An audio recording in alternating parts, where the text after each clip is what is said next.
Do I have enough time to run downstairs and just grab some water? Yeah, you're good. Okay, I'll be right back.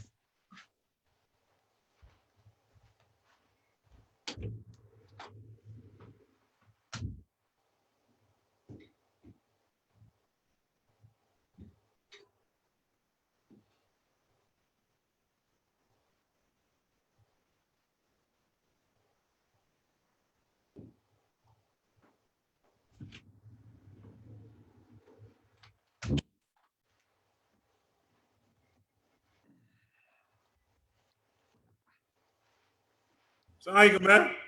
Hey, walaikum salam, man. Where you at, man? Man, I'm here, man. You doing all right? Alhamdulillah, man. You know, surviving, man. Surviving. Yeah. Good to see you, man. You too, man. You too, man. How's that California life treating you, man? Man, I ain't trying to go nowhere. I just put the link. I put the link to the Facebook if you want to share it. Oh, thank you. Okay, yeah. Let me copy that. And put here. Yeah, alhamdulillah, man. I'm getting along. You know. It's not. It says it's not me without a password. Yeah. I don't know. Let me put the link in here too. Alhamdulillah, I'm good, man. Just been. And it's, things have been oddly more busy, with quarantine, because it's like, one, my house is now work, so I never basically leave work. Yeah, I feel like I don't ever go nowhere, I don't leave, so the line between, work and not work has been totally blended, so. Yeah. No, it has, man. It has. I see your governor just said Yeah, he's shutting it back down again, man. shutting it down, huh? Yeah, man, we gotta get that Sharia law going, bro. We can't, Yeah, I was out there wilding. Yeah, let me put this link in here. And all right, we should be good to go with that. Yeah, they're, which is good, man, because these people out here, they don't have no sense, man. Yeah, man. They don't have any good sense. So unfortunately, yeah, it's a good thing. I know people are going to complain about it, but hey, whatever, man. People are going to complain about everything. Yeah, but at least they'll be alive and complaining. Yeah, exactly. Yeah, they'll be alive complaining, but all right. Well, you let me know whenever you want to get moving. Okay, so Bill, go ahead and. All right, Bismillah. Let me pull up your bio real quick.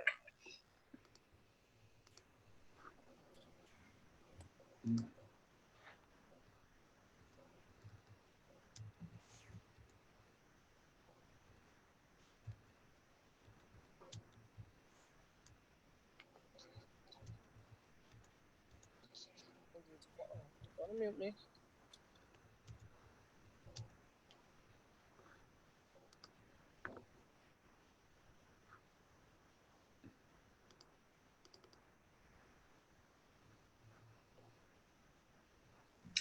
All right, Bismillah ar-Rahman ar-Rahim. Assalamualaikum, everybody. Welcome to our second week of Convert-sations, this time with Imam Marc Manley. I'm going to read his bio real quick. Are you okay if I shorten it a little bit? Because it's part of your story and I want you to be able to tell That's okay. You don't even need to go. Whatever you do, whatever you need, but it doesn't need to be long. It's just okay. So I will say that Imam Marc Manley, he is the author. I'll say he's an author. He's the Imam. He's also an author. He's also a chef. Which is not, I don't know. That's it. That's my bio. Yeah, it's not his bio, but it's on his Instagram. Okay, so he's the author of the Manley blog, Exploring Islam in America Through the Social Sciences. He's the okay, so he's been studying in different programs along with Sheikh Adi Sulaiman Adi of the Adam program. He also did his tenure at University of Pennsylvania. Right now, he completed his ijaza with Imam Anwar Muhammad at the Kuba Institute in Philadelphia in the area of Khutbah. And right now he's living in California, in LA. He's the Imam at the Middle Ground in Upland, California. And I'll let you explain the rest of your story. Yeah, it's too complicated, man. You know, you get to my age, you know, you don't need a bio, man. You don't need a bio, man. Yeah. I'm biological. I'm alive, man. That's all I need. Hey, Bismillah, alhamdulillah, salatu wassalam, Rasulullah. So this guest, I'm really excited by him. He's a brother from another mother. He's my man. He's also from the great state of Michigan. That's right. That's right. We from Mecca, baby. We from Detroit. Hey, from the D, so you know he's certified. So, inshallah, we want to have a good time with this one. What I wanted to start off with is, so, was created, the organization was created to kind of make conversion a lot more easy for people in regards to their accepting the theology of Islam is very easy. The challenge is often, accepting the social life of being a Muslim in an environment that is so antithetical to the values that you've now picked up. So what we wanted to do through these conversations is to tell me about your conversion story. Man, to be honest, man, I don't have much of a conversion story. And it's one of my little pet peeves, not from you, obviously, but, born Muslims be like, tell me your conversion story. I'm like, and I get it. There are some people, obviously, who either they experienced, something, or, maybe they experienced a difficulty in their life, or they went through something traumatic, or they grew up in a particular faith and they questioned that faith and turned away from it, or, whatever it was. A lot of the typical ones, they read the autobiography of Malcolm X, or, they read, the one from Muhammad Asad. For me, alhamdulillah, like you said, I'm from Detroit, grew up in a wonderful family. Blessed to still have both my parents, with me. I grew up loved and nurtured and supported. So, I didn't have no dope habit. My mother's family, which comes from, half of my mother's family comes from Belize, right, which is like this little black country in Central America. And therefore, the family from my mother's side, which is really most of the family that I knew growing up, was mainly from my mother's maternal side. And they were all like real hardcore Roman Catholic. But by the time I came along, right, my two other brothers, actually, they went to St. Bridget's, talking about Detroit. They went to Catholic school for a little while, but by the time I came along, 9 years after my next sibling, I just went straight to public school. My family didn't really have any more of what you would say like a doctrinal relationship with any particular religion, although it seemed like it was quasi-Christian-ish. But, by the time I came along, it was just, it was very secular in many ways. And, long story short is I have a friend of mine that I met when I was about 4 or 5 years old, and we were real tight, from jump. And he became Muslim through, I don't know if you ever knew Sheikh Khalid Amin, who used to give a lot of dawah all over southeastern Michigan, who now lives in Medina. May Allah be pleased with him, man. He's a remarkable man. So my friend T basically took Shahada through Sheikh Khalid. And because me and T, like whatever T was into, I was into. So basically T took Shahada, I took Shahada. I remember the very first day that I kind of encountered Islam. I had gone to his house and we were going to go play some basketball. And he was like, well, I gotta, he's like, I told you I'm Muslim now. So before we go out, I gotta pray. I gotta make salah. I was like, well, okay, I don't know what that is, But I saw him go to the sink and like make what was, wudu. And I had never seen anything like that before. And then I saw him put down, the prayer rug. And so I just stood next to him. Something just kind of impulsive came over me. And I kind of joined him in the middle of his salah. And when he was over, he was like, what are you doing? I was like, well, if you're Muslim, I'm Muslim. That's it. If you're Muslim, I'm Muslim. I didn't even know what I had signed up for, right? And again, really, that's it. That's the end of my conversion story. I basically went from being non-Muslim to Muslim just in a moment. And it's, here I am 30 years later, right? It stuck and it just fit like a glove. And therefore, I always say my conversion story, and then there's some people out there that have some very interesting conversion stories, right? I don't want to belittle that. I'm just saying in my case, nothing really extraordinary. So for me, conversion was like 8 seconds, Shahadu an la ilaha illallah, shahadu anna Muhammadan abduhu wa rasuluhu. That's it. But the most intriguing part has been, why have I remained Muslim for 30 years, right?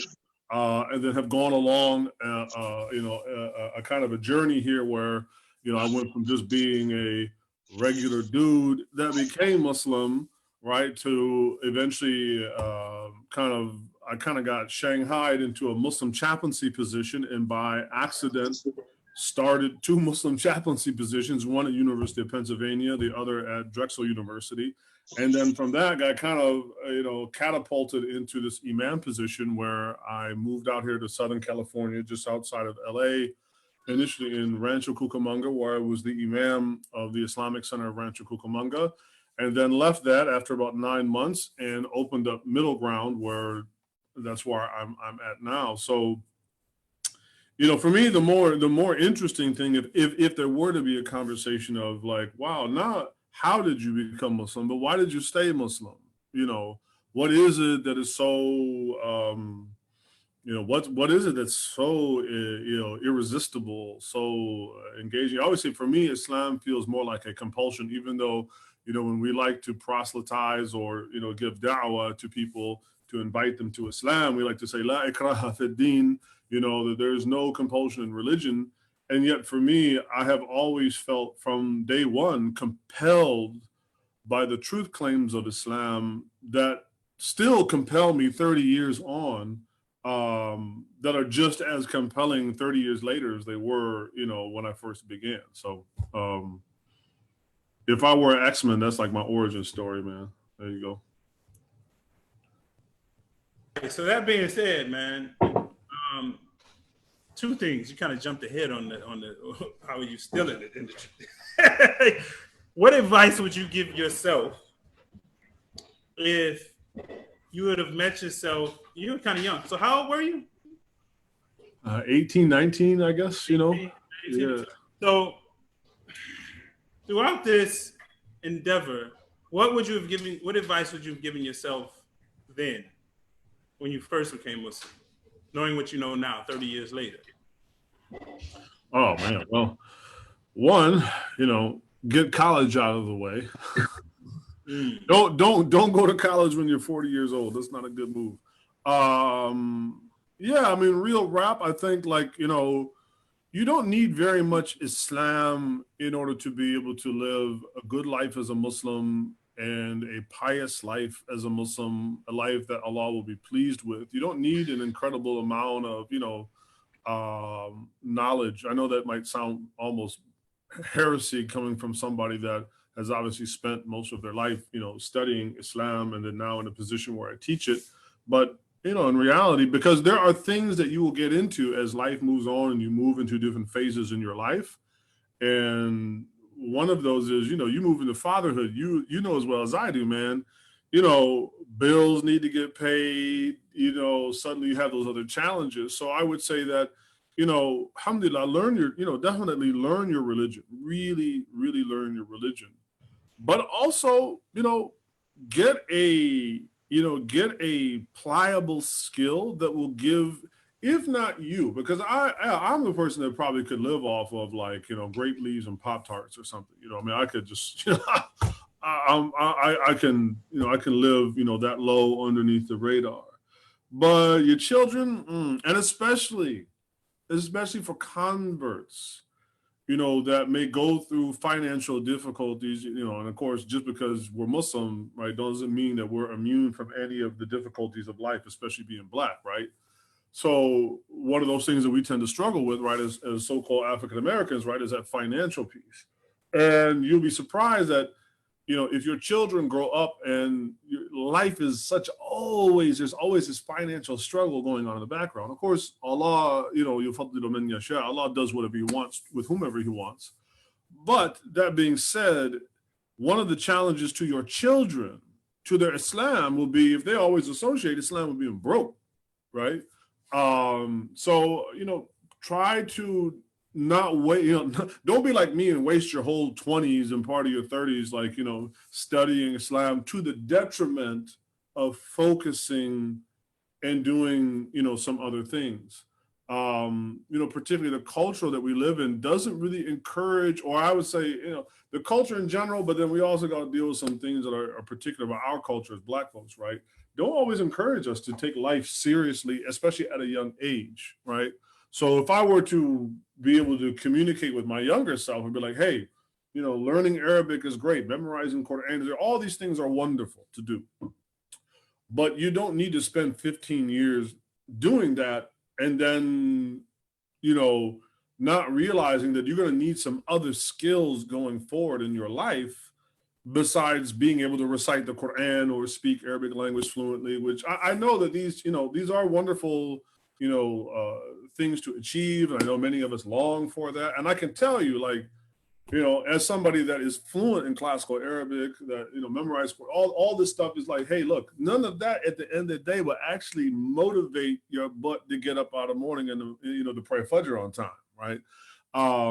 So you will learn to, I would say, you know, pursue those lofty goals, but also, you know, tie your camel, as we say in our tradition, right? Have something practical, because, you know, life isn't going to always just be about you, right? You're going to get to a point where you become the great facilitator of your family. And of course, one of the great pleasures in life is getting married and having children and trying to plant them in the fertile soil of Islam and seeing them germinate, unlike us that had to convert. And, you know, there's a wonderful thing about that. But, like, you know, my daughter, alhamdulillah, you know, she's almost 9. She's not a convert. She's the children of converts, you know, but she's a born Muslim. I'm already seeing that she's going to have a whole different set of challenges to her Islam than I had.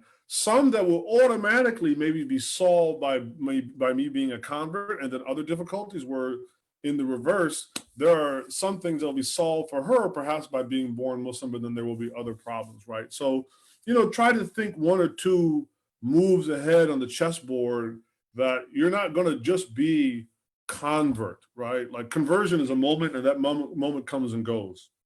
You also need to focus on, you know, being Muslim, and that goes for all of the different tiers, right? If, you know, in case, you know, for me as a man, right, that means, you know, getting married, being a husband, being a father, you know, being a contributor to, you know, the community. So I would say, you know, some of those. I would say maybe also cement, because, you know, conversion isn't a guarantee of, you know, you know, being thabit, of really having strong faith.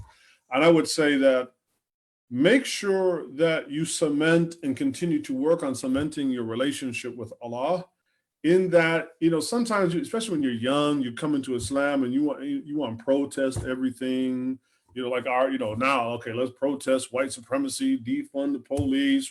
You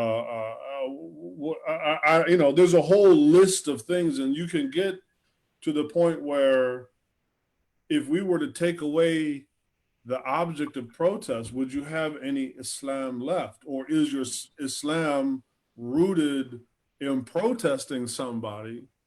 Or is it rooted in incontrovertible truths? The most 2 simple ones are La ilaha illallah. There is nothing to worship but Allah, and Muhammad is his messenger, right? Really cementing yourself and and living in those truths. And yes, stand up for, stand up for justice, stand up for those other things, but understand that your reason for existence is to worship Allah, right? The reason why you were created is to worship him. Now, as a Muslim, there are certain things we definitely should do. Yes, we should be qawwamuna bil qist, as the Quran says. So we should stand up, for justice. Now, that also means we shouldn't also have selective outrage when it comes to our justice. That means we are qawwamuna bil qist, right? Any type of oppression, we should stand up for it as well. Is that but new? Fall into the trap of always being, Is that new? You notice? Like you converted. What year did you convert? 92, 91, 90, 92. Yeah, 90s, man. 90s convert. Is converting, do you see it as a different experience now than it was than when it was in the 90s?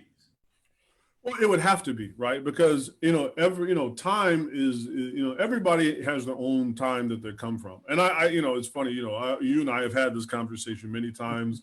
My good friend Imam Suhaib, our mentor, our sheikh, Dr. Sherman Jackson, we've all talked about that. And even in that tier, like we all really admire, Dr. Jackson. And over the years, I've gone from, being sort of like, goggle-eyed at him and, this admiration to now it's like almost, I don't want to say I'm his peer because I'm not a scholar like he is, but now in the Imam position and then just being older. But even in talking to Dr. Jackson, sometimes he looks at us like, y'all cut from a different cloth. And now I'm in the position looking at young converts going, y'all cut from a different cloth, right? And that's fine. Everybody's time is different, right? I was born in 1973. So, like for me, Star Wars and Big Trouble in Little China are like the two greatest movies ever made, right? that is, as we would say, muttafiq alayh, right? That's like agreed upon in Bukhari and Muslim that Star Wars and Big Trouble in Little China are the two greatest films made, and it's heresy to go against that, right?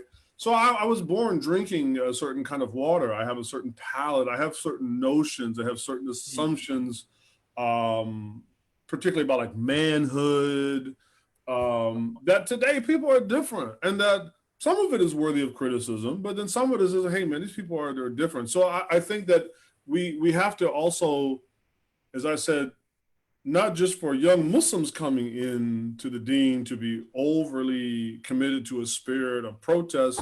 Sometimes as the old head, and I'm sort of moving in, like I'm almost 50 years old, right? So I'm moving into official old headhood, right? And we have to learn to also balance our critique of the younger generation with sometimes going overboard with it because it's their time. It's their time as well, So there's a question here. It says, is overstudying a problem for new converts in the past 5 or 10 years, or is it more of an issue for converts in the 90s? Because I remember when I became Muslim, man, going to the bookstore, there was no online. You had to go to the bookstore. You had to dig through the crates of books. You had to read and confuse yourself and then come back. There was no online and conversion of Islam. Yes. Yeah. I would say that it's not so much overstudying. I would say that, like many things, just like the advent of this stuff, right? Like the advent of this stuff, if you read people like Nicholas Carr's book about the shallows, right? Everybody's attention span has taken a massive hit. Yeah. And I would say that one of the benefits I have of becoming Muslim in the early 90s was it was before the advent of the internet really being a thing, and most certainly before it was a thing that you could hold in your hand, right? And therefore, our access to certain things was very limited. I mean, I remember I had if you had a copy of Riyadh al-Salihin, right? Like, man, that was like major, right? If you had a book of Ibn Taymiyyah's thing on Iman, or if you had a book of something by Allah, like if you just had 2 or 3 books, man, it was a major thing, right? Yeah, and as a consequence, you actually, at least in my experience, it caused us to dive deeper into those things. What I find now is that not simply is it overstudying, it's actually everybody's drowning today in information. All right, man, somebody just sent me like something a couple of weeks ago, like, hey, I saw that you were teaching As-Sa'di's tafsir in your tafsir class. Did you know that you can actually get the whole tafsir of As-Sa'di in a podcast? And I'm like, that's wow, that's wonderful. My question is there any benefit? And what I see today, and I think this is the challenge, talking about every generation or every decade perhaps has their own unique challenges. I think the internet generation of Muslims, including born Muslim and converts, is that, man, y'all got everything and don't know anything. It has actually caused you to walk away. Number one, I'm sorry, don't nobody seem to read the Quran anymore, right? And I mean that for converts and non-converts. Nobody seems to read the Quran. And yet I go on YouTube and it's like you got every imaginable obscure text available in a 20-part video lecture series, right? And yet people come to the tafsir class and be like, how do you make wudu? It's like, nobody seems to know anything. And I think this is in part due to the impact of technology. We're so enamored with it and yet so distracted with it that it would be much better. I guarantee you would probably have a much stronger faith if all you knew was like fiqh sunnah and riyad al-salihin. That was it. Like you'd be good to go, right? All this other stuff, this deep dive. I mean, even I'm not gonna mention names, but there's even so-called shuyukh today that have these like 10, 20-part lecture series on a thing. And I do a little bit of that myself, but I've actually pushed back on that. People ask me, I'll put up like, oh, this weekend I'm gonna be teaching this. And they're like, is it gonna be recorded? And I go, no, it's not gonna be recorded. It'll be live streamed maybe. Yeah, it won't be recorded. Why? Because I want you to like get out pen and paper and take notes and ask questions. I want you to learn. I'm not here to entertain you. I ain't Teddy Ruxpin with a beard and a kufi, just to sit up here, man, reading to you. So I would say that the question about overstudying, I would say it's more like people are just drowning in a deluge of information. And I'm sorry, like I don't see nobody learning anything from YouTube, even though there's a lot of wonderful, like for me, I can go on and go, oh, that's pretty. Why? Because I have a more traditional foundation, sitting with teachers, sitting with texts, studying, right? So to answer that question, I think it's more of a drowning in information issue. No, I remember what we used to say, man, is like everybody has these trivial pursuit factoids about things that most Muslims on the planet may not know anything, but we feel like I have this obscure fiqh opinion about something that people may not ever go through. Right. Yes. And I think that's the thing now. It's like we have this kind of like bespoke boutique Islam. I can have the opinions of the Latter-day Saint Malikiya of Andalus and their opinions about, how much barley should be counted for paying zakat. Wonderful. You live in a 2-bedroom apartment and don't even have any barley, right? Like, why are you know what I mean? Like, why does this matter, right? Tied to what the person is saying, what do you believe are critical worship areas and skills we need to prepare our children for their start of Allah's? Yeah. I wanted to go up to the second. Hey, man, you jumping ahead, man. I'm sorry, man. Stop, man. I apologize. I know y'all moved to Ann Arbor, man. I know your parents moved to Ann Arbor, and now you're on that bougie stuff. Man, I've had a lot of iced coffee today, man. So okay. I'm pretty amped. I know. So that second part of this question up there, it kind of feeds into a question I had. In general, what are the differences between experiences of converts pre 9/11 and post? My question would be like, why does that matter? Because we all have experience. Like, what are the different experiences? I don't know if I have the capacity to catalog that. if I were to guess, to try to throw a dart at that board or take a swing at that pinata with a blindfold, I would say that by and large, converts before 9/11 didn't care what people generally thought. Meaning, I'm Muslim, I'm on this haq. I don't really care what people think, man. Yes, I'm gonna walk around in a 10-gallon turban. I'm gonna walk around in a cheap $10 thobe. I'm gonna walk around in some sandals. I'm gonna go to my job and scare everybody at my office, or the people are like, "What?" Yeah, you know what? Because I don't care. I just, even though it might be highly misplaced, but you know what? I love Islam.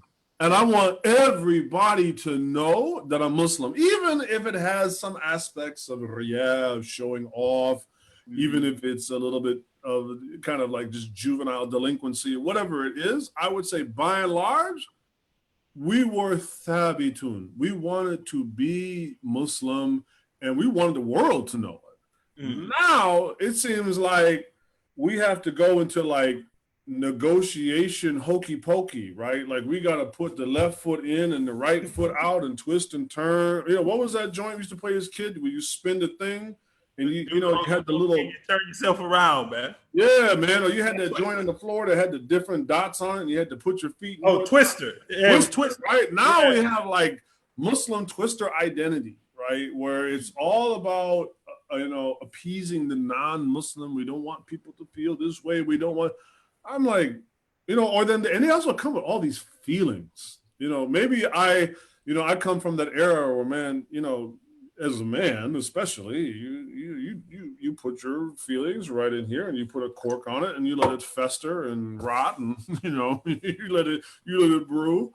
I feel like now there's this overindulgence of emotion, right? And a kind of, I would say, like, especially pre-9/11 Muslims had an aqidah. I don't mean aqidah by Maturidi versus Athari versus Salafi versus, Ash'ari. I don't mean in this. I mean, there's stuff we got to believe. There's stuff we got to not believe. There's stuff we got to do, and there's stuff we got not to do. And I don't really care what the general public thinks of it, right? I don't even care what some of y'all Muslims think of it, right? Whereas post 9/11, it seems to be so concerned with their feelings, other people's feelings. They feel the gaze of the non-Muslim. To me, I'd say it's like they don't have any aqidah anymore. Meaning, like, there's no longer like I have to do this, even if I suck at it. Even if I have to get up and pray Fajr. Even if I miss it 28 out of 30 days in the month, there's no doubt I have to do it, right? Yeah. I have to do my salah. I have to try to control my private part. I have to, like, we had an actual aqidah. Yeah. And I say this, so you look at the Nation of Islam. I know this will probably really bake a lot of people's noodles, right? The Nation of Islam, in my opinion, has more aqidah than many Muslims today do, even though the contents of their aqidah lead straight to the hellfire. So let me just be blunt about it, right? The contents of the aqidah, of the beliefs of the nation, lead to nowhere other than the hellfire. But there's stuff in the nation, man, like you got to be clean, you got to be upright. There's certain things you have to do that are non-negotiable. And who cares if they're hard, if they're difficult, if you're going to inconvenience you? It doesn't matter. Well, now Muslims don't want to be inconvenienced, man. Yeah, Muslims don't want to be inconvenienced by Islam anymore, right? I would say maybe that's probably the closest way I could call it between pre and post 9/11 Muslim mindset, convert and non-convert. So on that, what happened to Dawah up in this piece, man? What happened? Do you feel like Dawah? Like what happened to Dawah from the time you became Muslim to now? Well, I think Dawah took a hit when the self-esteem of the Muslim took the hit. I think Dawah took a hit when the preoccupation turned inward to our feelings versus outward to, like, hey, man, I want to spread this message. Like, man, like at least the way I felt about it. And I came into the deen. I remember that summer I became Muslim, man. It was about 30 brothers, man. And alhamdulillah, almost all of us, a few people kind of dropped out, but most of us made it, alhamdulillah. And we laughed, like, man, like, there was no greater gift in this world, even greater than after all these years having gotten married, having become fathers, our children. We all love our kids, man, but there was no greater gift than the gift of Islam. And we wanted everybody. It was like baking a pie that was like, this is so amazing. Do you want to taste? Here, have a taste of this pie. Right? We wanted everybody to have a taste of the pie. Now, whether you know, hey, as we would say, if you become Muslim, alhamdulillah. If you don't, alhamdulillah, either way, whatever. But we just have a taste of this pie. If you don't like it, okay, whatever, it's not for you. I see that have gone away. Right? I see that, you know, as largely having gone away, where, oh man, if I were to make dawah, it's like maybe I'm intruding on your space, and now it's going to be an act of cisgendered patriarchy, the alphabet soup, you know, all the, you know, like, what happened to, like, don't you guys, you know, it's almost like you don't even like to taste your own food, like, you know, and that's why I'm always really weird, man, when like born Muslims are like, so why did you become a Muslim? I'm like, man, you say that joint like as if you had a choice, which you still do. Like, you do have a choice, right? Like, if you had a choice, you wouldn't have become Muslim because you don't believe in the truths that it espouses. It's just biryani and hummus, right? No, for real. And I think maybe some of that rubbed off on the convert of today, where it's not about truth claims anymore, right? And I've seen, you know, like I was talking with a young sister the other day, and she was like talking about why she wore hijab. And it had nothing to do with like Quran, what the Prophet ﷺ commanded. It was just identity, right? And I was like, yeah, y'all cut from a different cloth, right? Our identity was founded on, this is what Allah says in his book. This is what his prophet has said. We got to do this stuff, right? To wrestle with that. Yeah, we got to do this stuff, man. And we want to hold each other in check, man. I mean, you know, if you weren't like showing up to the masjid on a regular basis, man, we were like, come on, hey, man, where you been at, man? What's going on? Right now, all of a sudden, it's like, oh, brother, la ikraha fi din. There's no. It is a different kind of thing today. I just think we had an unapologetic passion for Islam. Can that be brought back? Well, I mean, a lot of that, man. I mean, one, that's part of that is Allah. I mean, the biggest part of that is Allah, and he does whatever he wants with whomever he wants. Secondly, perhaps. Or what would it take? What would it take? Not can it be right. What would it take for communal conversion? Because you're talking, when we became Muslim, you're talking about communal conversion. Like, it wasn't just one person. Like, your friend became Muslim. You're like, all right, man, I'm Muslim. Right? Yeah, it was communal. Like, my partner became, so I'm Muslim now. Can you imagine, right? I mean, I'm a little older than you, but I'm sure you remember when Spike Lee put out the film Malcolm X. Yes. Can you imagine anybody today, one, doing a Malcolm X film, and two, how awful it would be? Because I know a lot of people, man, when they saw the portrayal of Malcolm, rahimahullah, by Denzel, man, it was powerful. I know a lot of cats were like, you know, there was like this, it became part of pop culture, at least for us as Black folks, right? That's why around the same time as the Malcolm film, and then if you look at the hip hop that was going on, you know, there was this kind of like moment of like, Islam is kind of cool. Yeah. Right. And can that moment happen again? Possibly. But then we as Black folks aren't the same. I mean, look at what Essence has put on the cover. They got this guy, what's this dude's name? Every time I cringe, right? You don't have to go that far, man. I just listened to the Marc Lamont Hill interview. Yeah. Well, I'm just saying, but like Billy Porter, right? Yeah, Billy Porter. They always have in a dress, right?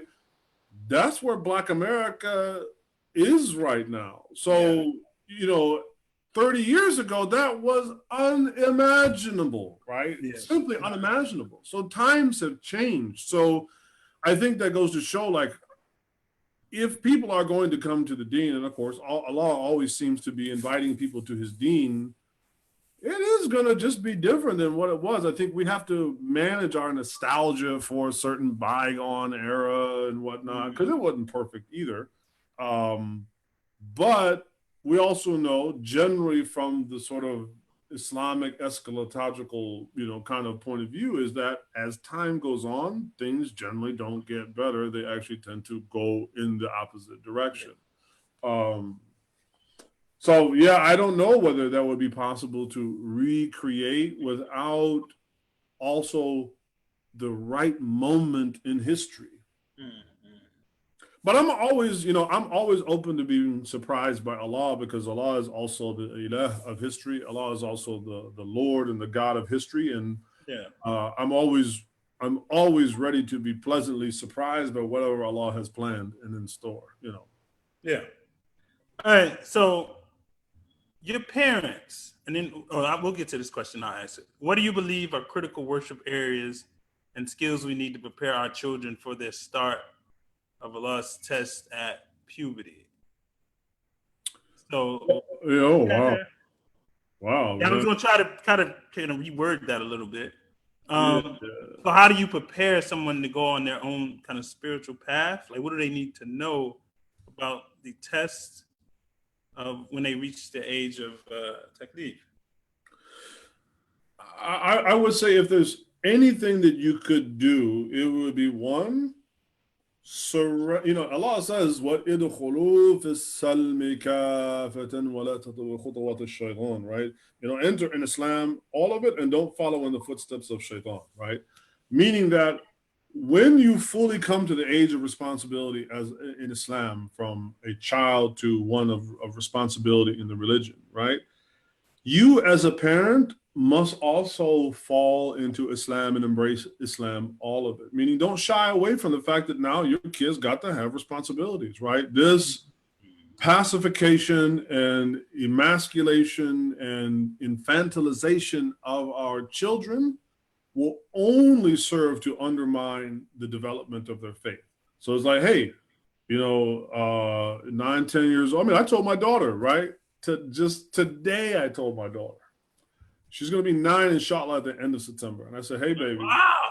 Right? I know, crazy, right? Wow. So I asked my daughter, because, alhamdulillah, she goes to Islamic school and everything. And, at 8 years old, I asked her, hey, come and pray with me sometimes. I don't make it all the time. I let her have her childhood. But I told her today, I said, enjoy these last few moments, babe, of doing whatever you want, because it's swiftly coming to a close. There will come a time very soon when I tell you, come pray, that's it. Come pray. You got to drop what you're doing. You got to drop playing Fortnite. You got to drop playing Roblox. You got to drop, whatever you're doing, you come and pray.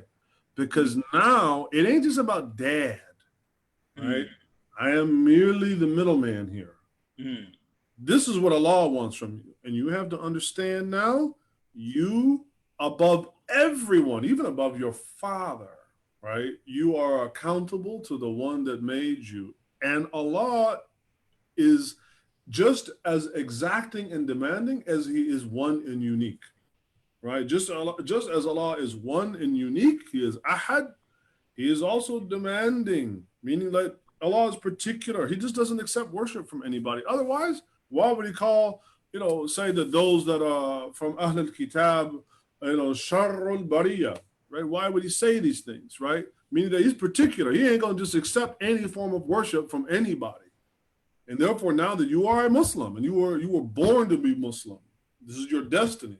You have to embrace it. And along with that comes responsibility, right? So I would say to the parents especially, do not infantilize. Throw them in the deep end. Throw them in there. I saw a picture of a lady, man. This lady the other day, she had a newborn baby, man. It looked like it was literally 3 months old. Man, she took that baby and I kid you not, man, she threw it into the pool like a basketball.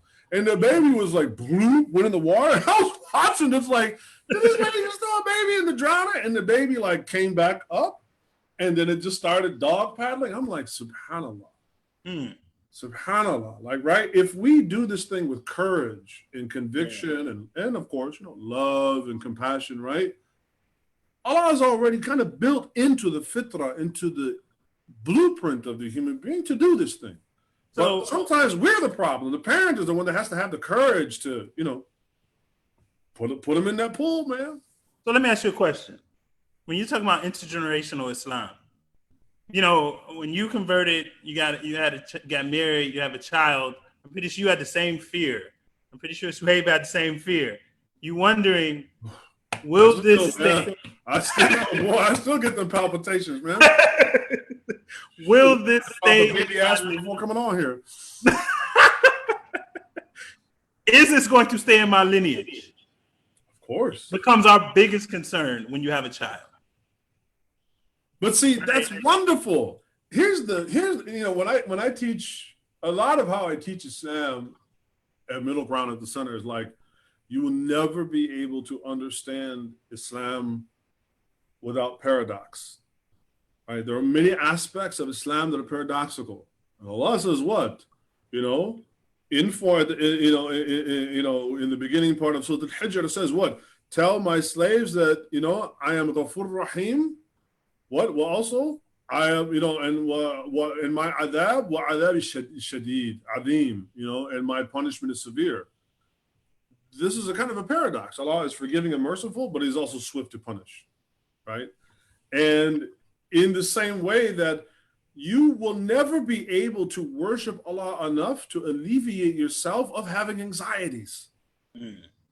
Why do you think throughout the Quran, for the bulk of the Quran, interspersed from the beginning to the end, Allah is telling the Prophet ﷺ, La tahsan nafsak, la tahsan nafsak. Don't be nervous, don't be nervous, don't be nervous. Why? Because the Prophet ﷺ was nervous. Yeah. Right?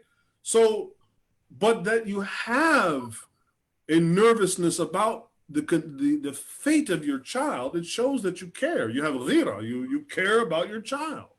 If you didn't, then I would actually be more concerned, right? Yeah. Now, of course, like with anything, and that's what you can really take from it, is Allah is trying to teach the Prophet ﷺ to manage his concerns, right? And that's what we have to do. We have to manage, there's been nights, man, where I can't get to sleep worrying about what's going to happen. My daughter growing up in, Kufr land and all this kind of craziness stuff. Like we said, we got a dude today. Like I got to deal with my daughter happening to come across a dude wearing a dress, man.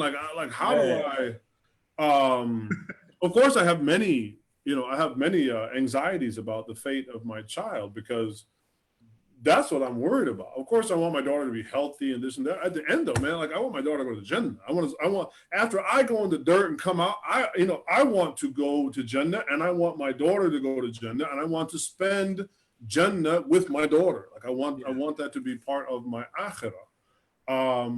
So you have to embrace your anxieties. You just shouldn't let them rule you. But that being said, about kids of converts. One thing Imam Hamza was talking about this week was how are converts, you ever look at how are the children of converts coming out so much different than, like you're talking about the 90s, that was a cool factor. And a lot of people became Muslim, there was a coolness. I mean, in part of being African American, you were cool. Like the idea of being a lame or this kind of corniness. How does this get produced, man?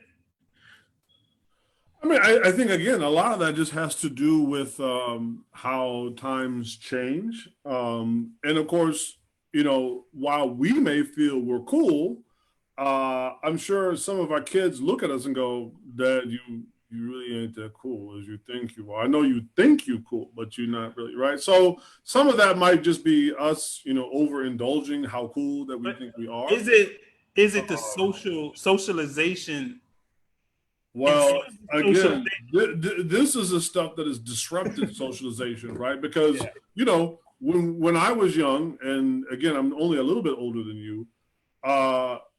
Social media was called the playground. Yeah. Right. I mean, that was it. You just, man, like you came home from school, you ran outside, you played, and then you came in and ate dinner, did your homework, whatever. I mean, there was no, it's just, people do socialize very different today, and it has been disrupted by this. And I'm sure that if we had had this kind of thing when we were young, we probably would be a little bit different too.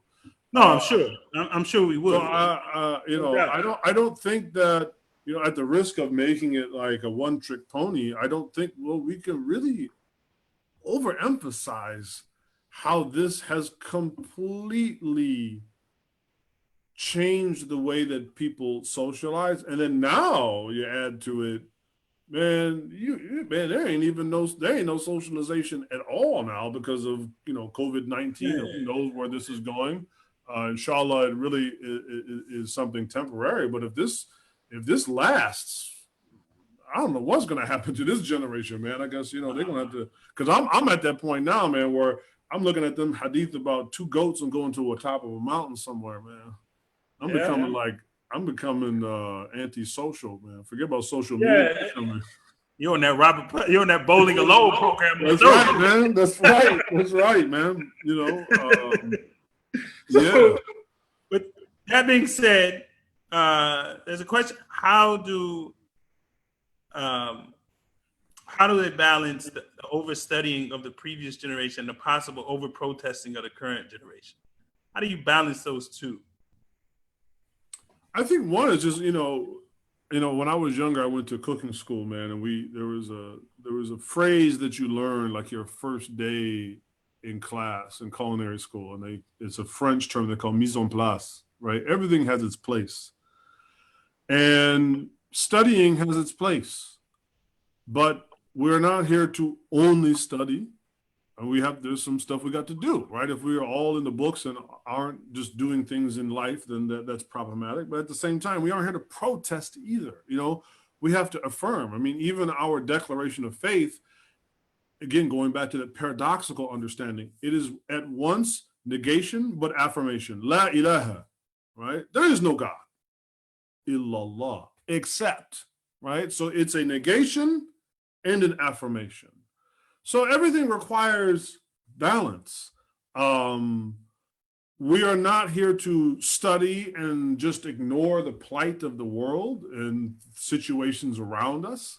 At the same time, studying also, studying doesn't solve all problems, and studying doesn't impart all knowledge. Some knowledge, as Al-Khidr said to Musa, right? In the story of Musa and Khidr in the Quran, that, like, how can you possibly have sabr, so-called patience with a thing when you have no experience with it, right? And Musa was the most knowledgeable, right? So, one is that not all learning comes from studying, that you also need to have experiential life learning.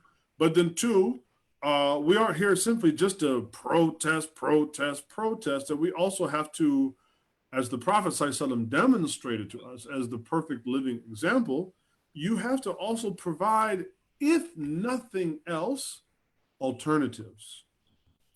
We forget, for the vast majority of the mission of the Prophet ﷺ, he had no political power. It was only into the very end. The vast majority of it was just, you can worship these idols, you can bury your infant children, you can be locked in, constant conflict. You can do all those things if you want, or you can do this, or as you and I knew, right? You can get with this, or you can get with that, right? And I think we have forgotten that there's an important aspect to Islam, which is an alternative, right? Which meaning that Islam doesn't have to succeed by having political control. Matter of fact, a lot of history shows that actually sometimes when we had political control, even though we had the truth, that didn't necessarily always translate into a good thing. And I'm not opposed to political Islam in that you could have a so-called Islamic country, nation, governance, and whatever. Yeah, sure. But we should not also simply think that because everybody's a Muslim and the political structure will be governed by the Sharia, that we gonna have no problems no more. Right. History shows us clearly that that's not the case. And in fact, some people, I think, we aren't aware of that. The so-called golden age of Islam, where we produced, all of this, not only the theology and the jurisprudence and the fiqh and the aqidah and all of the ilm that was produced, but also the science, the mathematics, the astronomy, right? All this stuff was produced when the Muslims were what? Maybe a third of population of the societies that they inhabited, and they didn't always have pure control over the population, right? And then there's a lot of things you can do just by simply providing an alternative. Yeah, I mean, when you talk about Black culture earlier, I mean, I think Black culture was healthiest when it was an alternative, or it was self-reaffirming. So the music was culturally preserving. When Al Green says, "Let's get married," or the music is treated like a lady, versus once you're fully integrated. You can wind the clock back, right? If you wind, we just had Juneteenth, right? If you wind the clock back to 1865, when we were literally in bondage, not figurative, but literal bondage, right? Within 40 years, we built so-called Black Wall Street. We actually built a couple of them and and other amazing things, right? And now what's amazing about this is we built an achievement 40 years out of literal bondage, 40 years out of literal slavery, which Thomas Sowell says that in slavery, our literacy rate was almost near 100%. But yet within a 40-year time, we went and built Black Wall Street. That was such the envy of America that actually, unfortunately, some white folks went and burned it down, right? But more importantly and this goes where we had to manage the protest. Yes, they burned it down and it was evil and whatnot, but we built it. We built it literally coming out of, like, slaves built that, like people that were, because 40 years, you're talking about people that were at once chained and confined and illiterate, and 40 years later built Black Wall Street. I mean, that was without even having full citizenship. It was just committed to an alternative. Yeah. Right? Is Islam now an alternative, or is it so integrated? The Muslims get what they want, like the belongingness that they wanted, while not valuing being on the fringes, that now it doesn't even look like an alternative. Well, I think we always have to be careful when we say when Islam, right? So Islam is Deen Allah, Deen al-Haq, it belongs to Allah. So we'll always be independent of everything, right? What we're really talking about are the Muslims, right? Who are those who make an attempt to practice Islam, right? I would say that by and large, it certainly seems that an ever increasing majority of Muslims are only completely and solely consumed with being accepted by the dominant culture, right? And there's a time and place for wanting to be accepted, right? Or perhaps even more importantly, there's a scope to wanting to be liked and accepted. It's natural for any human being to want to be liked and accepted, right? Yeah. But there has to be a scope put on that, meaning like a something that perhaps a limiter, because you could actually, seek your acceptance to the point of your annihilation, right? To the point where you cease to exist. And I see that becoming an unfortunate increasing tendency where everything is negotiable. Even to the point where you can appreciate some of the heretical groups that claimed Islam that, they might not have had the right aqidah. But you know what? They were just concerned with being themselves and charting their own destiny. And if in the process of that, they gained the admiration of people, wonderful. If not, they kept it pushing, right? And I think that um, it's not that we don't want ourselves or our children not to be liked or not to be accepted, but to be quite honest, that puts too much power in somebody else's hand. The only person that we should ever relinquish that much power to is the creator. That is the only person we should ever completely turn over the keys to our minds and our hearts to. Nobody else, because Allah, to Allah belongs the keys of the heavens and the earth. That's the only one that is actually worthy of giving over to that extent. Everybody else is negotiated. And that might mean there may be times in which people don't always appreciate you. And we saw that again. Look at the beginning of the mission of the Prophet ﷺ. Hardly anybody liked him. Matter of fact, actually, he went from being well-liked, to starting his prophethood, to being despised, and then only at the very end that all of a sudden people kind of came, because, people like a winner,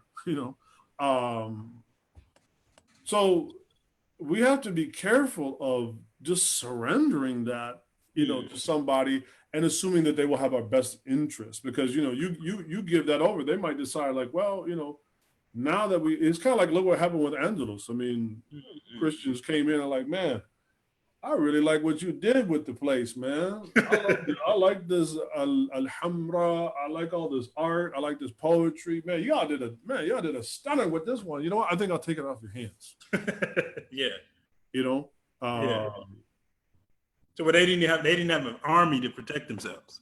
The Muslims have gotten so comfortable. Just try invoking the word jihad with any Muslims today. It'll be like roaches when the light turns on. They will just scatter. Like, you cannot say the J word about anything. Oh my God, But at the same time, you will have people that will pressure you to, we need to have this compassionate stance on the alphabet soup of da da da da da. It's like, wait a minute. One of these in our book is unconditionally reprehensible, and the other is actually, it's like, it really shows that we have surrendered, because we also lack courage. I think one thing, talk about overstudying. I would say that one of the consequences of this book Islam. And I have a massive, massive home library. If you come to my house, it's actually built of books, right? I have a humongous home library. I was just about to get on you about that, man. Right? But I'm just saying, one of the consequences of a book-only Islam has been the complete disappearance of virtues. We no longer talk about virtues in Islam, like courage, right? We don't talk about that anymore. So we have this very dry, abstract theology that empowers nobody. All right, tell me about middle ground, man. Middle ground. Well, I never intended to become an imam. I took my Islam, after I became Muslim, I took my Islam very seriously. Alhamdulillah, I learned Arabic, within the first year that I became a Muslim. Part of that was due to me learning a couple other languages as a kid. Like, I taught myself Japanese and a couple other languages as a kid. So I had a natural predilection towards language. So, I became a very seriously committed Muslim, and I was very, I studied Islam and sat with shuyukh, but it was just all for my own personal, because I was just a nerd and an egghead. I like that kind of stuff. And then at Penn, things kind of accidentally developed to where all of a sudden I found myself being the chaplain. And then as things started, lectures being put up online and whatnot, I got this call from California. I decided to take a shot at this imam thing, partly spurred by, having my daughter, wanting to have maybe more of see how I could contribute to the community, because I was just worried about, well, what kind of community is my daughter going to have? But then realized coming into the community in Rancho was atypical, really, of anywhere, and I was like, okay, this is not for me. But I realized that actually I really did enjoy teaching Islam, and that's what I wanted to do. I wanted to be able to teach Islam without having to deal with a board, without dealing with anybody. To be quite honest, I didn't want to have to really be that answerable to anybody. And alhamdulillah, I was afforded to be in a position, which is why I am very much the fly in a lot of people's soup. They're like, man, I wish this Imam Marc Manley cat would just shut his mouth and never come back, man, because every time he opens his mouth, he really makes us cringe with. But alhamdulillah, I'm afforded an incredible amount of creative license to do what I do at Middle Ground, which focuses mainly on all the things we just talked about. Teaching Islam, but then talking about, I talk about it. I teach as much about, say, liberalism, postmodernity, scientific materialism. I talk about as much of these things, atheism, as much as I talk about fiqh, and as much as I talk about, ihsan and all these other things, because this is what we're going and are being challenged with today, right? So alhamdulillah, it's a center that allows me to really not just teach the historical Islam, which I do to an extent, because it's true. I mean, we have an amazing tradition, and there's so much from our history that is invaluable. At the same time, I'm not wedded to just doing some sort of Gettysburg reenactment of the past, and that it's also dealing with the here and now and looking towards the future of, like, what are we going to have to do?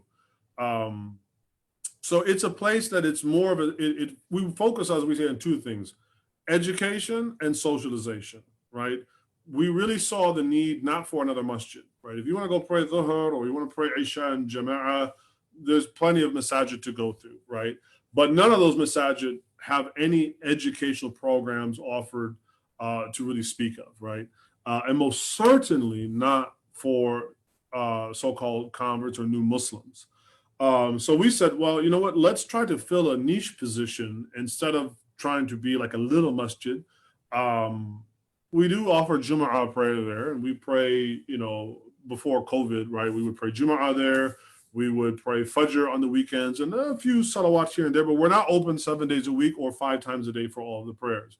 We're mainly open for social events, educational events, and a few prayers. And that's what we really do. I also work in tandem with people like Dr. Jackson's wife, Dr. Heather Laird, where we do counseling. We see that as a huge need that I still do now over Zoom, where we provide counseling for families, individuals. So we saw that there were some services that were needed that were being pretty much not done anywhere, right? And we said, well, let's try to do this instead of just doing another masjid, right? Because, most of the masajid are empty anyway, even before COVID. Now, all of a sudden, everybody wants to come to the masjid. We'll see if this thing lifts, how long the desire for going lasts.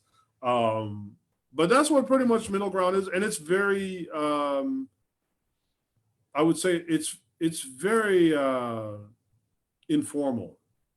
I mean, yeah, I'm the Imam. I always tell, hey, when it comes to Middle Ground, there's one sheriff. That's me. I'm the only one that teaches. I'm the only one I like, in terms of authority, yes. But at the same time, when you come and you see the way that I interact with everybody there, it's very informal. Some people call me Imam. Some people call me brother. Some people just call me Marc, right? I'm not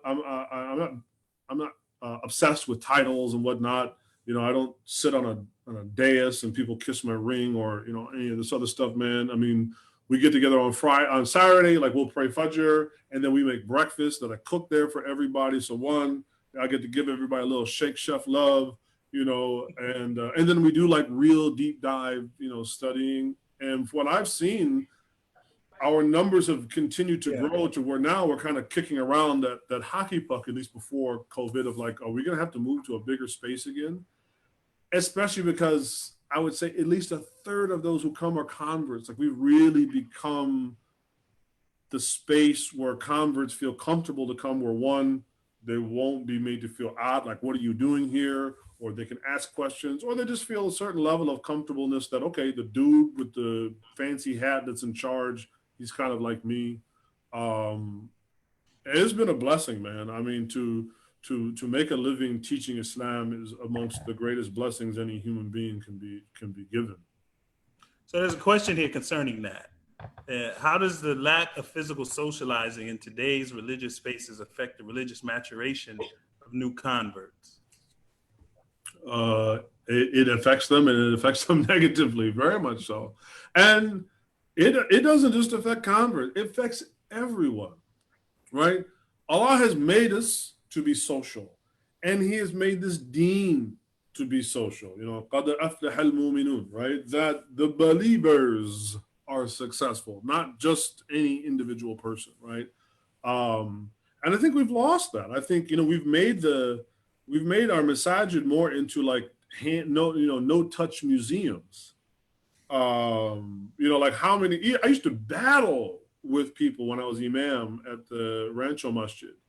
And this is not trash talking, because again, this was emblematic of anywhere. I used to battle with them about children making noise. I'm like, kids make noise. I don't know about you, man, but my kid makes noise all the time. Now, yes, obviously there have to be limits, but children make noise. And it's more, I would rather have the kids come to the masjid and run and make a little bit of noise and have fun, so that they build a positive memory and association of going to the masjid, versus, man, every damn time I went to the masjid, somebody just cracked a whip on me about something. No wonder they don't want to come when they're adults. And then you're going to come to me, brother, can you talk to my son? He doesn't want to pray. I don't blame him. You know, so yeah, and this is where people get mad, because I'll call it out like as it is, right? I have these very real observations. I see no reason other than to call it like it is, right? And I said, look, man, your kid is no more of a Chevy than I am a mechanic, meaning that you can't just bring him to me and I just swap out some parts and he's good to go, right? That has to be cultivated, right? Love of the, you know, love of Allah, love of the masjid, love of the Prophet.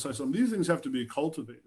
And I have to say, you know, sometimes we talk about Black Islam, Black Muslims, Black American. Okay, there might be a few pockets of exception, but to be fair, I have seen a greater love of the Prophet ﷺ among so-called immigrant Muslims than I have amongst ourselves, where we get involved in all this protest.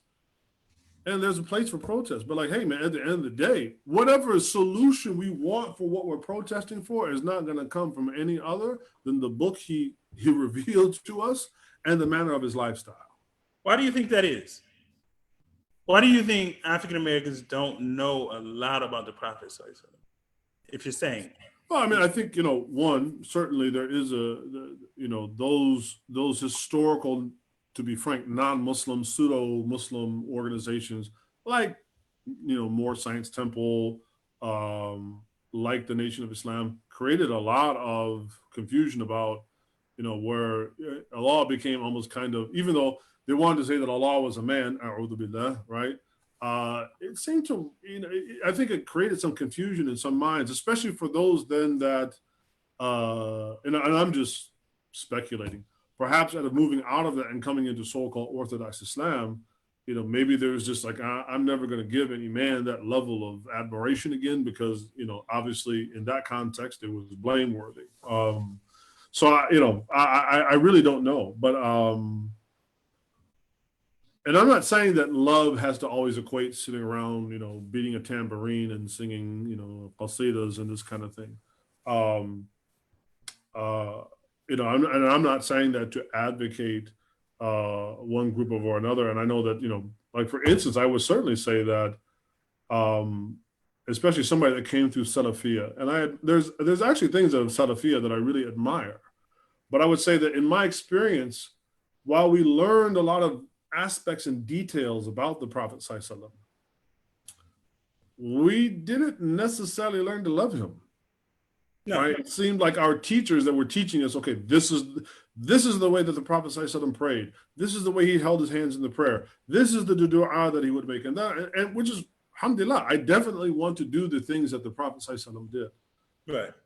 But they didn't connect us emotionally to the Prophet, and they didn't connect us emotionally really with the Book of Allah, where certain other traditions. So if I kind of ding the Salafis a little bit, I'll be honest, there are some Sufi groups that I feel like they do get into some stuff where like, man, I don't think that's legit. but they definitely seem to have an emotional connection to the Book of Allah and to the Prophet Sallallahu. And my thing is like, can we bring these kind of two things together? So yeah, I that's probably worthy of exploration in the project alone in and of itself. No, because it's funny you say, because when I became Muslim, for me, accepting La ilaha illallah was really easy. Muhammad Rasulullah, I read, okay, he's a prophet, but again, he's kind of far removed. Mm-hmm. I accept that he's a prophet, but it took me years to kind of develop this love, because it was around the time of the Salafi movement where you're right, it was taught. I remember I was sitting in a lecture or a class, and the brother said, "You have to do good deeds in the exact way the Prophet ﷺ did them, or it won't be accepted." And I thought, what does that mean? Yeah. You know what I mean? Like, so yeah, that developing that love came later, and maybe there is something to that. I mean, I think it's worth this, delving. To the next question, and is the current mainstream culture of the problematic word of immigrant, and I'm just reading the question, man, or second generation based environments generally healthy? So these aren't healthy environments for converts, you would say. I'm trying to. It says it does like this is effective, and then is the current mainstream of immigrant or second generation? Well, I think we have to be careful of, or right, I say first, let's try to be cognizant of how we frame questions, right? And undoubtedly, right, Houston Smith said that, every age imposes a set of assumptions and presumptions upon us in the way that a pair of glasses sit on our nose and after a short period of time goes unobserved, but still very much affects, right, your vision. And I say one of those is definitely Marxism. Marxism has had an incredible effect upon us, even if it's a subconscious one, in which we're always looking for utopia, right? We're always looking for some perfection, right? And while so-called immigrant dominant spaces present their challenges, they're not kufr. They're not disbelief. Now, the other thing along with that is, why is it that by and large, given that how long Islam, even the orthodox practice of Islam has been in the Black American community, why have we not, crafted more of our own spaces to be a little bit more,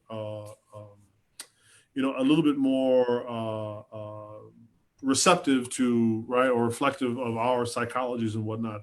And of course, the funny part is, most of middle ground, aside from the converts, are all what? Immigrant Muslims. There's a ton of immigrant Muslims that come to middle ground, and they say, I like it here because it has, undoubtedly, middle ground is greater than myself, but because I'm the Imam of middle ground, a lot of my personality has rubbed off on it. And who am I? I'm African American, I'm American, I'm this and that, right? And they're like, we like this better than our own auntie and uncle masajid, right? So we're also, by not building more ourselves, not just for ourselves, we're not realizing that, hey, man, we might get a whole bunch of, and you see now the dynamic of those so-called immigrants, second generation, whatever, legacy Muslims that come, like you can really see how they bonded with the converts. Like when you come to middle ground, like everybody's just down with each other, right? So I think we've missed a great opportunity because let's be honest, before we just completely, hammer the so-called immigrant Muslim experience into the ground, one, if it wasn't for immigrant Muslims, there would be virtually nowhere to pray, right? We owe them a level of debt. I know that might sound crazy. This is not some kind of Uncle Tom's Cabin nonsense, right? Like, just be honest. You quote Thomas Sowell earlier. Right? Yeah. If it wasn't for them, by and large, wouldn't have been nowhere to even pray, man. Right? That's true. Two, whatever misgivings they may have about biases, I'm not going to quite maybe jump all the way to the extent of racism, but everybody has their biases. How could they not? Everybody has their history, and history is in part biases and in part psychology. So I can't really expect them to while I don't always appreciate it, right, or whether I don't always like it, I have to acknowledge that it exists. But it also doesn't mean that they're completely without their value. They are the ones that write the checks. They're the ones that give thousands, millions of dollars to charities and so on, right? I think we have to really turn and ask ourselves, why have we not embraced the spirit of Islam, which is karama, generosity, to build, right? We have it in our mind that, oh man, every immigrant Muslim that came to this country, they're already doctors, they were already rich. That is absolutely not the case, right? That many of them came here and were broke, but they what? They sacrificed. They sacrificed and they built, and alhamdulillah, like, you know, we were the benefactors largely, you know, of that. It's beyond, you know, it's way past time for us to, you know, try to, you know, to do the same. So I say that stop looking for perfection. Yes, going to the masjid that's predominantly Bangladeshi, predominantly Malaysian, predominantly Nigerian, predominantly Palestinian. Yeah, it's gonna have a certain kind of flavor, but it's still Islam, right? Which means that we have to get back to, why are you here? You're not put here always to be comfortable, you know. And it's not like a bed and breakfast where you're supposed to get served. I mean, like sometimes, and you know, I've been kind of like a party crasher, you know, my whole life. So when I come, yeah, I'm gonna deal with some stuff, but you know what? I'm gonna crash the party a little bit too, man. Because number one, I'm here because I believe in Allah, His Messenger, the angels, the books, and the last day. Right? That is why I'm here, and I need to be here, right? Now, yeah, not everybody has the capacity to go off and open their own middle ground, and I don't think that's a solution. But I'm just saying, long before I was Imam and long before I was opening middle ground, I was in predominantly so-called immigrant spaces. The great exception to that is when I lived for 9 years in Philadelphia. I lived in Chocolate City for 9 years, where the predominant expression of Islam was through the African-American community. And guess what? I decided to move to California. Not just for the sunny weather. That's because you speak Japanese, man. Right. Not just because I speak Japanese, not just because of the sunny weather, right? And, you know, there's some wonderful people from the Philly community that will be honest with you. Yeah, it is a predominantly Black American Muslim experience, and it's very unique, but it also is not perfect. It's not utopia, right?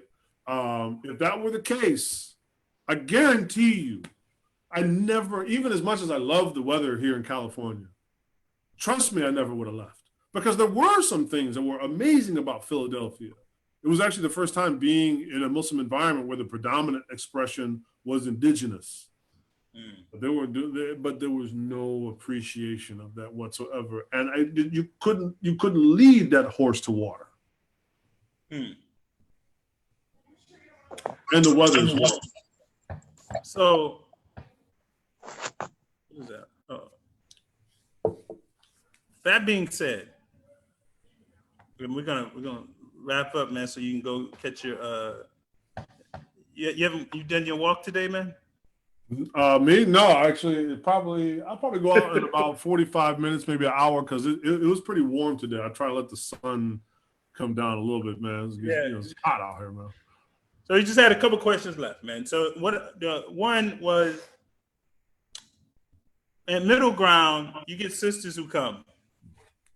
I'm sure they convert sisters who come. Yeah. Is marriage a challenge? One of the questions is there challenges for sisters to get married there, and how can that be addressed? Oh yeah, most certainly so. Marriage is definitely a challenge, and I'm not quite sure. I have, that's why I tell people, hey, look, man, I don't have an answer for everything. I have no problem diagnosing everything, right? But I don't necessarily have the answer for everything. It's very true, right? There's no arguing, and particularly for women, that it's a major challenge. One, we need to go back to being a community of having some scruples having stigmas, right? We don't like that word no more. Stigmas, right? Like I'll be honest, man. I had a young Muslim man came to me recently, and he's from an Arab background. Married a sister, good sister from she's I think she said I think her background was like Latina. She could she converted, man. Mm. And man, he just like divorced her on some like trivial nonsense, and then now wants to go and come to me like, hey, will I do the nikah for him with some like Christian, I'm like, mm-mm. And then want to say, well, in Islam, a Muslim man, yeah. I didn't say that you couldn't get married. I'm just telling you, I ain't gonna do your wedding because I personally think it's despicable. And I say that as a person who's divorced. So don't understand this. It's not some like weird like Catholicizing of Islam. Obviously, divorce is permissible, sometimes even necessary, right? But what you did was just some nonsense. And I can't condone that for you to just throw and discard somebody. And now basically you just want to have some play thing because I could tell you could just go mess around with this girl for a little bit and probably kick her to the curb too, right? And therefore I'm like, I will not do your wedding. Right? I don't want to hear nothing about fiqh because you didn't care about fiqh when we you don't really you only want to get your way. Yeah. Well, you can get your way, you just won't get it here, right? And I've gotten on several, man, there's been, and not just him, there's been several of these younger guys coming to me wanting to marry non-Muslim women. I'm like, I won't do it. I'm not saying you can't do it because I cannot obviously overturn what Allah has made permissible, but I will not be a part of the cheapening of a Muslim woman. And there's some really wonderful, attractive, right? Because hey man, at the end of the day, man, I'm a man too, right? I mean, I have to lower my gaze, but it don't mean I'm blind, right? And I'm like, how are y'all not wanting to marry some of these women, man? I mean, that's like this really, funny, intelligent, praying, practicing, good-looking women. Like, what's wrong with you, right? I think some of it goes back to what's up? I think some of it goes back to what you were saying earlier, the idea of courage and accountability. Yeah, man. I've received a call recently from a young man who wants to marry non-Muslim. And I said, we don't marry. You got to go through premarital counseling, man, and that takes like minimum 2 months. He said, no, I can't wait that much time. I said, man, what's the rush? Like, what are we talking about? You can't wait. And I always tell people, hey, man, you can do. I am not the Khalifa, man. You do whatever you want to do. It's just some things you ain't gonna do here. Right. Yeah. And you will not coerce me personally into doing some things. And I am sending a message. And I know some other imams, and we try to kind of, lock arms on some of this stuff. Like, nah, man, you're not going to come to the legitimate institutions of the Muslims and pull this nonsense. Now, you can go in your back channels and have your homeboy, because you don't need an imam, and we're not Catholics. I mean, anybody can perform the nikah. That's fine. But you know what? You're going to kind of get that side eye. Yeah. Right? And you will not hijack the institutes that we have built into just simply being an extension of your nafs, right? And that goes equally, right? Not just to be bashing the brothers, right? There's some women that come and like, well, brother, can you do this? He's not Muslim, but he's willing to convert. And they're like, get that stuff out of here, man. I know some really good brothers. Yeah. Right. And I'm not saying you can just artificially craft, attraction and whatnot, but like, and I think this is the difference, particularly maybe perhaps between born and non-born Muslim, right? Is that for the born Muslims, they are wrestling and contending with issues of self-worth, issues of value, where, the non-Muslim becomes this thing to try to acquire so that you can validate yourself. And in that, I do see where, unfortunately, a lot of the so-called immigrant Muslim imams, I don't think they're really doing a sufficient job to tackle this pandemic of self-esteem amongst born Muslims. I know that's probably also going to cause some problems. Maybe you have to edit this joint out before you do whatever with it. But I'm just being honest. No, that's true. No, they're not. They're not helping. And I think one of it goes back to what you were saying before, when you said for many people, when you talk about the spiritual struggle or the jihad of like the struggle of your nafs, like that was the only struggle we knew as converts, was the struggle to control your desires. So now like nobody even talks about it. 30 years later, and I'm married, that's still my struggle. Because we live in a hypersexualized society. Yeah. Right? I mean, a trip to the grocery store, man, could just have you up on blocks, man. I mean,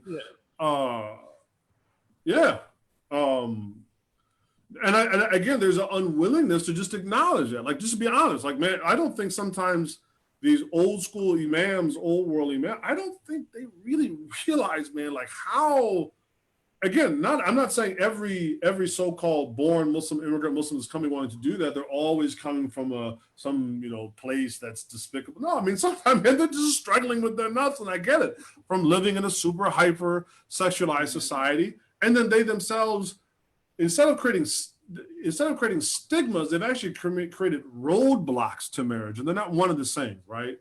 Oh man, there was a young Palestinian couple, man, 2 kids. One was a junior and one was a senior in college, right?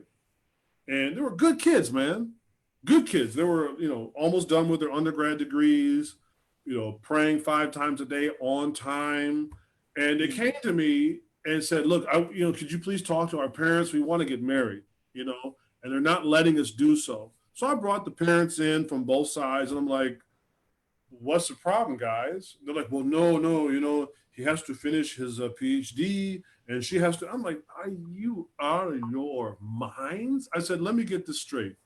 You've got 2 kids that are praying, that are serious about their religion, that are telling you that they're struggling with their nafs, that they want to be together, that they're committed, and you're telling me they've got to wait another 10 years just because I was like, are you out of your mind? I said, do you really think that I'm going to talk to you again 3 years from now when they've split up and he goes out and accidentally knocks up some non-Muslim girl because he had a moment of weakness, and then you want me to talk to him because what do you want me to do at that point?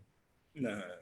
Are you guys out of your mind? I was like, you guys have every Muslim parent's dream, right? Your kids are religious and they're honest. Yeah. You have every dream satisfied. Like, what more could you possibly want? So of course they're not going to come and see it my way. Well, he's the American Imam. He's a convert. And they go back to their own imams and they reinforce this nonsense. Unbelievable, man.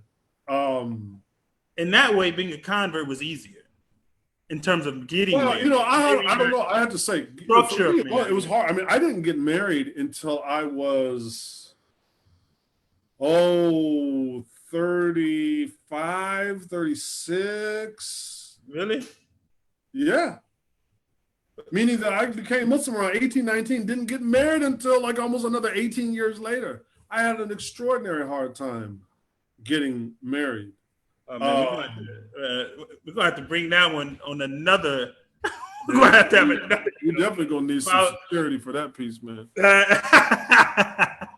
Because I must say, alhamdulillah, I didn't wait that long. Allah have mercy on me.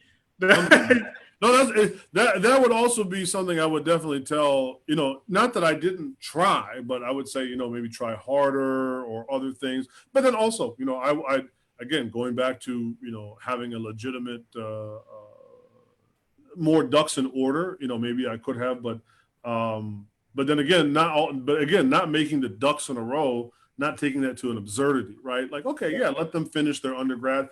Waiting for him to finish his PhD. Come on, man. Like, that's insanity. No. That's utterly ridiculous. It's particularly in our environment. And that's something, and maybe we have to have another program, because I'm sure we both can swap marriage stories of people trying to get married. A brother, I remember one time I got called about midnight and said, from a mother who wanted me to marry her son and his girlfriend who had just took Shahada. So you go from that extreme to that. So I'm sure we both have some marriage stories, man. So it runs the gamut. You know what I mean? Yeah, but we have to see ourselves, you know, the Prophet said, وَكُلُّكُمْ رَاعٍ وَكُلُّكُمْ مَسْئُولٌ. Right? Every one of you is a shepherd and has something to be responsible for. And I think our community needs shepherding again. Yeah. And therefore that connects to the socialization aspect that people talked about. All these things are interconnected, right? That's we true. will not be able to help sisters get married if we don't have a community that has healthy socialization, that doesn't have this, it's all, you know, right? Enter into Islam, all of it. True. That's how things, you know, it's funny. I mean, my first marriage was because of the Muslim blogosphere, which was kind of like a little mini social environment. My second marriage, right? I remarried a couple of years ago, was you know, somebody I met through my job, you know, through the Imam, right? I met through, you know, and that's not because, you know, I'm like some sort of predatory Imam that just, you know, is like, you know, picking at his flock, right? But nonetheless, right? I mean, I'm not a monk, right? So I think, you know, the socialization part is critical. No. I think that particularly for converts, I think that is the challenge. How to be socialized as a Muslim. And also, I think, you know, my first marriage was to a convert, and you know, now my second marriage is to a so-called immigrant Muslim, right? Which means that we may also, as so-called converts, we may have to be willing to expand our horizons for possibilities, right? And I don't mean that to romanticize, right? Because I can tell you, marrying a convert Muslim, you know, my wife is from Algeria, she speaks Arabic. I don't mean nothing, man. You know, this is not like that doesn't solve any problems of the universe or of my personal life or anything, right? So it's not about like, oh, no, I got me a real one. Nope. She just as real as the last, you know, is my ex-wife, right? Both, you know, alhamdulillah, they're both good Muslims and whatnot. You know, so not wanting to, because I, you know, there were some brothers for a while, like, man, you gotta go to Morocco and get you. I'm like, well, what's so special about Morocco, right? I mean, what about what's right here, right? So, but nonetheless, we have to be willing to maybe expand our, you know, our horizons. And then again, socialization is what, you know, it's not just simply like, okay, you marry this person, you know, just match, you know, it also has to involve some human interaction, right?